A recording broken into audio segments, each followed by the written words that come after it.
아파치 카프카 발표를 시작하겠습니다.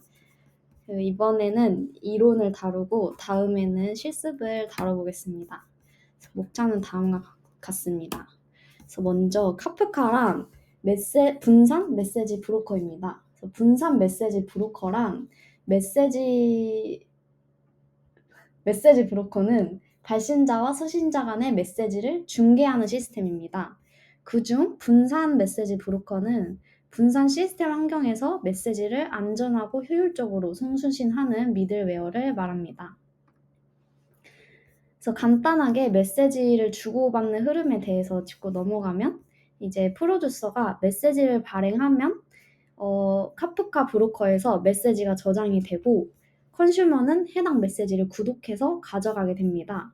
그래서 여기서 등장하는 각각에 대한 내용은 뒤에서 조금 더 자세히 설명드리겠습니다.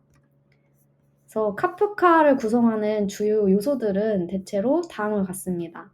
그래서 생산자, 프로듀서라고 하는 생산자, 그리고 토픽, 파티션, 소비자, 브로커, 오프셋 이렇게 등등의 중요한 토픽들이 있습니다. 그래서 먼저 토픽과 파티션에 대해 알아보겠습니다. 토픽은 데이터를 구분하기 위해 사용하는 단위인데요. 쉽게 말해 메시지의 주제 같은 것입니다. 그리고 파티션은 토픽을 여러 개로 나누어서 분산 저장하기 위한 공간입니다. 그래서 앞서 말한 메시지가 발행되고 구독되는 과정을 조금 더 자세히 보면은 이제 토픽 하나에 한 개 이상의 파티션이 존재하고 파티션은 큐와 비슷한 형태로 있습니다. 그래서 큐와 비슷한 형태의 파티션에 메시지가 저장이 되면 이 파티션 내에 저장되는 데이터 단위를 레코드라고 합니다. 그래서 예를 들어서 프로듀서가 A 토픽에 M1이라는 메시지를 발행을 하면은 토픽 A에 그 파티션에 M1이라는 메시지가 저장이 됩니다. 그래서 토픽 A를 구독하고 있던 컨슈머는 이제 M1 메시지를 읽을 수 있습니다. 또 동일하게 프로듀서가 B 토픽에 M4라는 메시지를 발행을 하면은 토픽 B의 파티션에 M4가 저장이 되고 그 토픽 B를 구독하고 있던 컨슈머는 M4 메시지를 읽을 수 있습니다. 그래서 여기서 그래서 카프카에서 파티션과 컨슈머는 이제 병렬 처리의 핵심 요소인데 이들의 개수는 전체 처리 성능에 큰 영향을 미칩니다. 그래서 따라서 파티션과 컨슈머의 개수를 적절하게 조절하는 게 중요하고 균형 있게 설정해야 최적의 성능을 낼 수 있습니다. 그래서 파티션 개수와 컨슈머 개수에 따른 여러 케이스를 살펴보겠습니다. 그래서 먼저 가정은 메시지 하나를 처리하는데 1초가 소요된다고 가정을 해보겠습니다. 그래서 먼저 케이스 1은 컨슈머 그룹에 컨슈머 하나가 있는 상황입니다. 여기서 잠깐 컨슈머 그룹의 설명을 하자면 이제 컨슈머 그룹은 같은 컨슈머 종류를 하나로 묶어놓는 그룹이고 컨슈머 그룹 안에는 이제 컨슈머 그룹 안에는 여러 컨슈머가 있을 수 있습니다.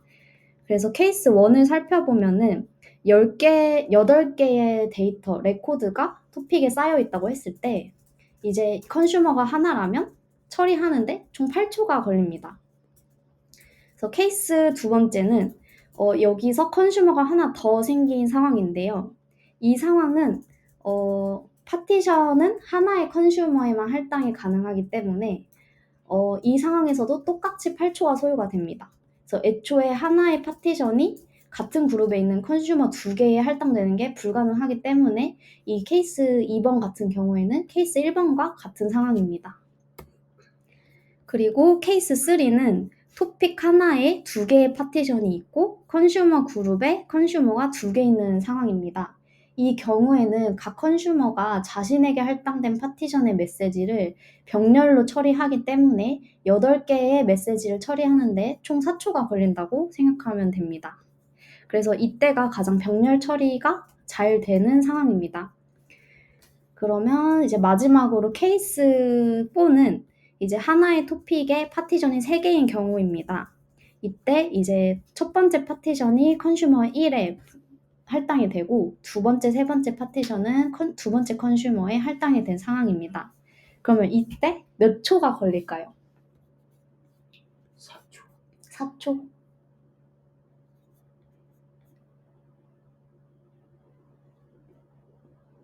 6초. 6초? 네, 정답은 6초입니다. 그래서 컨슈머는 하나의 스레드에서 하나의 파티션만 처리할 수 있기 때문에 컨슈머 2에 할당된 2개의 파티션은 직렬적으로 처리가 됩니다. 그래서 여기서 이걸 보면은 이제 1, 2와 3, 4는 병렬로 처리가 되지만 이제 결국 하나의 컨슈머에 할당된 2개의 파티션은 순서대로 처리가 되기 때문에 이 경우에는 6초가 소요된다고 할 수 있습니다. 그래서 병렬 처리에서 중요한 건 파티션 개수도 중요하지만 컨슈머 개수도 매우 중요합니다. 그러면 파티션과 컨슈머의 개수는 어떻게 정해야 될까요?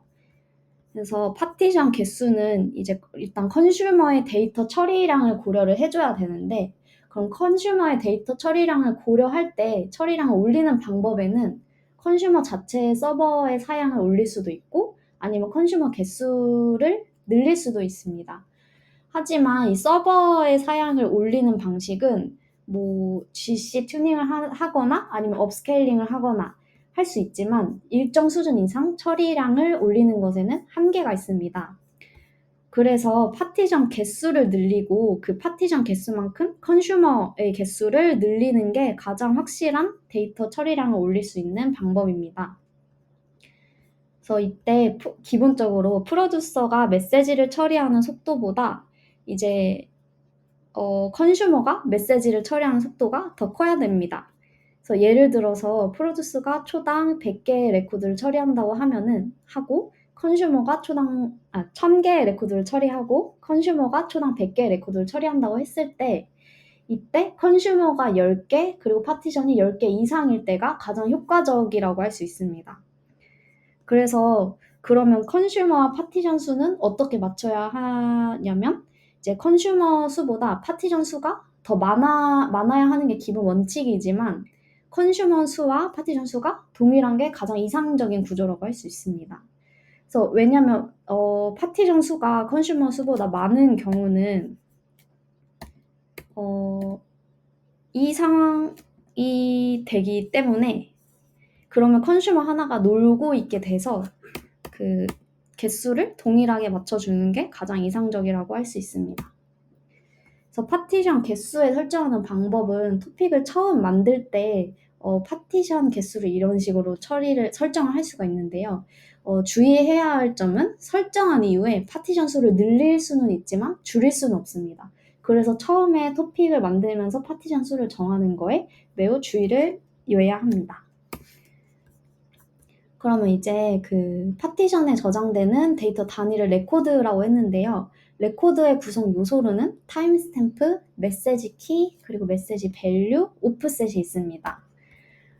타임스탬프는 레코드가 생성된 시점을 의미하고 메시지 키는 이제 메시지 값을 순서대로 처리하거나 메시지의 종류를 나타내기 위해 사용합니다. 그래서 키에 따라서 파티션을 지정할 수 있습니다. 그래서 동일한 키면 동일한 파티션으로만 할당이 되도록 할 수 있는데요. 이때 키를 명시하지 않으면 널로 들어가서 그냥 기본 설정으로 메시지가 분배가 됩니다. 그리고 메시지 밸류는 실질적인 메시지 데이터를 의미하고 직렬화돼서 브로커에 전송이 됩니다. 그래서 이때 주의해야 할 점은 프로듀서에서 사용하는 직렬화 방식과 컨슈머에서 사용하는 역직렬화 방식이 동일해야지 메시지를 제대로 얻을 수 있습니다. 예를 들어서 직렬화 할 때는 스트링 토커나이저를 사용해 놓고 컨슈머에서 역직렬화를 해서 메시지를 가져올 때 인티저 디시리얼라이저를 사용을 하면 데이터를 얻을 수가 없습니다. 그래서 이거를 주의해줘야 됩니다. 그리고 마지막으로 오프셋은 파티션의 어느 레코드까지 처리되었는지 확인하기 위한 것인데요. 이때 오프셋을 커밋을 하게 되는데 이거를 명시적으로 또는 비명시적으로 커밋이 가능합니다. 그래서 이거는 그 해당 커밋 설정을 설정 true 또는 false로 설정할 수 있습니다. 그래서 마지막으로 토픽의 이름을 지을 때는 일단 빈문자여일 수 없고 마침표만 있을 수는 없고 그리고 길이가 249자 미만이어야 하고 그리고 해당 이 두 개의 토픽은 이미 존재하는 기본 토픽이기 때문에 이 이름으로는 토픽을 만들 수 없습니다. 그리고 또한 마침표와 언더바를 동시에 사용하는 걸 권장하지 않습니다. 왜냐면은 마침표와 카프카 자체에서 마침표로 입력을 하면 언더바로 인식을 하기 때문에 둘 중에 하나만 사용하는 것을 권장합니다. 그래서 토픽의 이름을 지을 때는 케밥 케이스 또는 스네이크 표기법으로 하는 것을 권장을 하고 있습니다. 그래서 이번에는 브로커입니다. 브로커는 카프카 클라이언트와 데이터를 주고받기 위해 사용하는 주체입니다. 그래서 아까 그림과 동일한 구조의 그림인데요. 프로듀서가 메시지를 카프카 브로커에 발행을 하며 브로커는 이 메시지를 파티션에 저장을 해놨다가 컨슈머가 가져가는 구조이고 그리고 보통 브로커를 한 개의 서버에 한 개의 브로커 프로세스를 실행이 되는데 데이터의 안정성을 위해서 3대 이상의 브로커를 한 개의 클러스터로 묶어서 운영하는 게 권장됩니다. 그래서 브로커의 역할을 살펴보면 먼저 메시지를 수신을 해줍니다. 그리고 메시지를 저장 및 유지를 해주고 그리고 메시지를 전달을 해주기도 합니다. 그리고 파티션 관리를 하고 장애 대응을 해주는 역할을 합니다.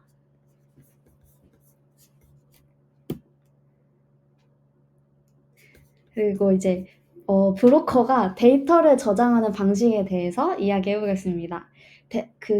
카프카 브로커에서 전달된 데이터는 파일 시스템에 저장이 됩니다. 그렇다면 파일 입출력으로 인해 속도가 저하되지 않을까라고 생각할 수 있지만 카프카는 페이지 캐시라는 걸 사용을 해서 파일 입출력 속도를 높여서 문제를 해결했습니다. 페이지 캐시란 OS에서 파일 입출력 성능 향상을 위해 만든 메모리 영역으로 한 번 읽었던 메모리는 다시 재사용하는 방식입니다. 그리고 브로커에서 아까 말씀드렸듯이 한 개의 브로커보다는 브로커를 한 개 이상으로 구성을 해서 클러스터를 유지하는 게 권장이 된다고 했는데 이때 이 클러스터가 카프카를 장애 허용 시스템으로 동작하도록 하는 원동력입니다. 그래서 데이터를 복제하는 이유는 클러스터로 묶인 브로커 중 일부에 장애가 발생하더라도 데이터를 유실하지 않고 안전하게 사용하기 위함입니다. 그래서 데이터 복제는 주로 파티션 단위로 이루어지고 토픽 생성 시에 파티션의 복제 개수를 설정할 수 있습니다.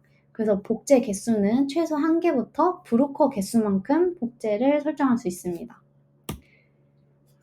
그래서 이 예시는 복제된 경우를 그림으로 표현한 것인데요. 이때 리더 파티션이 있고 팔로워 파티션이 있습니다. 그래서 리더 파티션은 읽기 쓰기 작업을 처리하는 파티션이고 팔로워는 이제 복제용 파티션이라고 생각하시면 됩니다.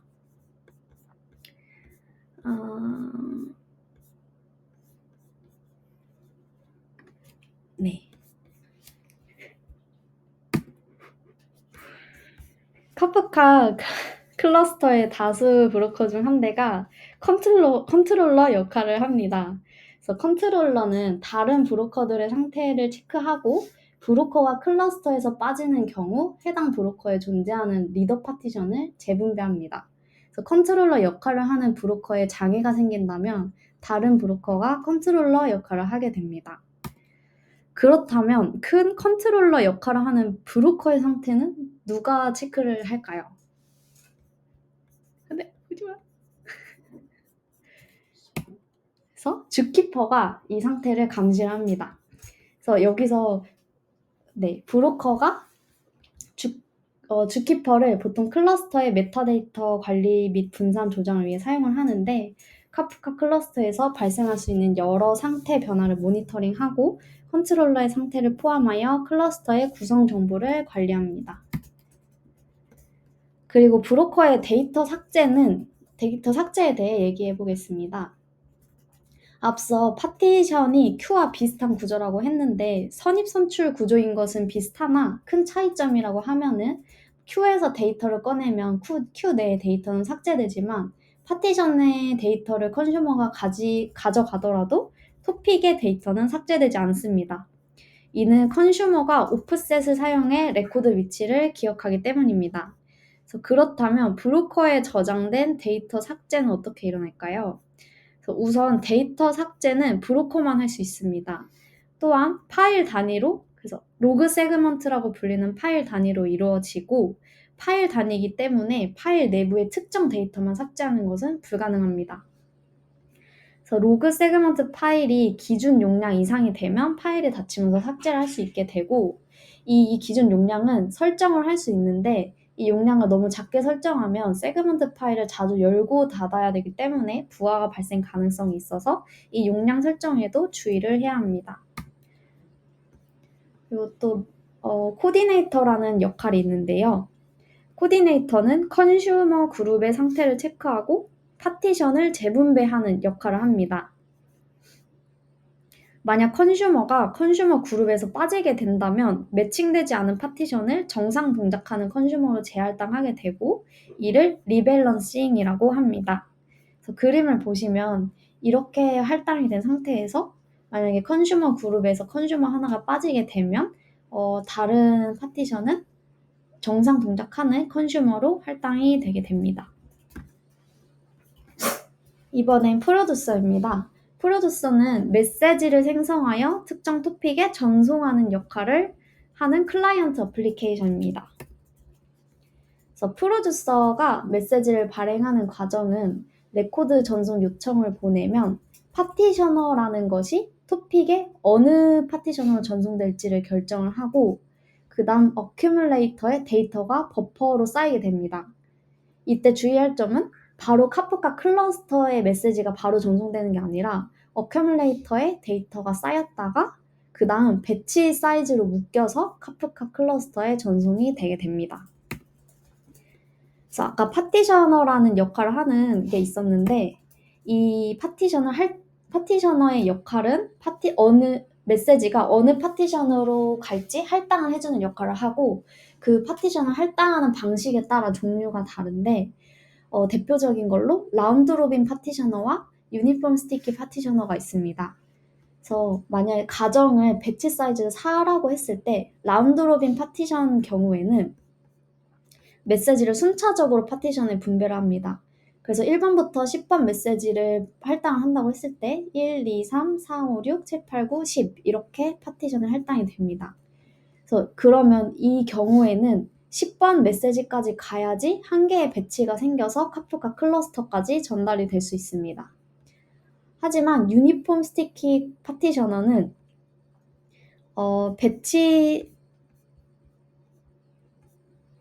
데이터가 배치로 묶일 때까지 동일한 파티션에 전송하는 방식입니다. 그래서 1번부터 10번까지 전송한다고 했을 때 1, 2, 3, 4, 5, 6, 7, 8, 90 이렇게 할당을 해서 4번 메시지에서 배치가 한 개 생기고 8번 메시지에서 배치가 한 개 생기고 합니다.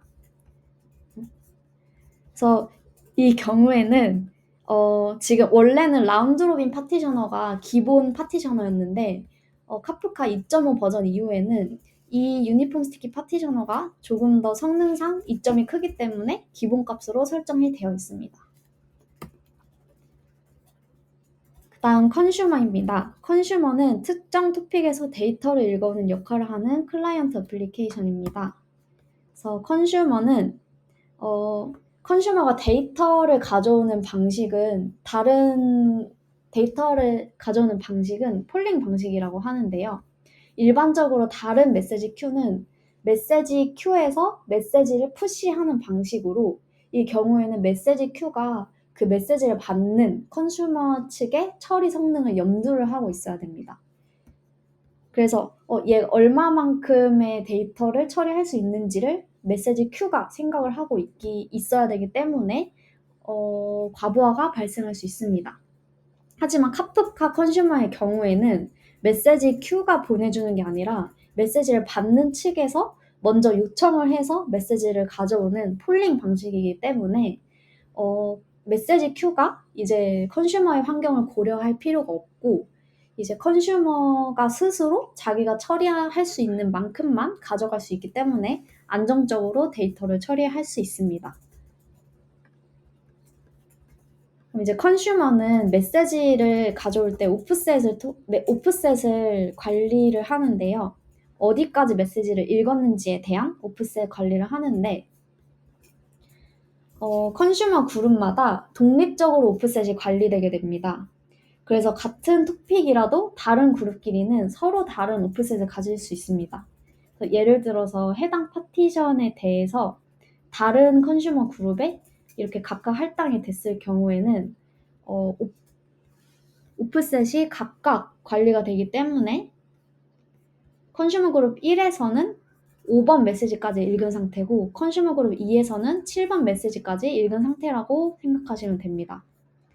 그럼 여기 살짝 이상할 수도 있는데 아까 말했을 때 하나의 파티션은 두 개의 컨슈머에 할당이 될 수 없다고 말을 했었는데 그거는 같은 컨슈머 그룹 내에서만 해당이 되는 거고 컨슈머 그룹이 다른 경우에는 같은 파티션이라도 여러 컨슈머에 할당이 될 수 있습니다.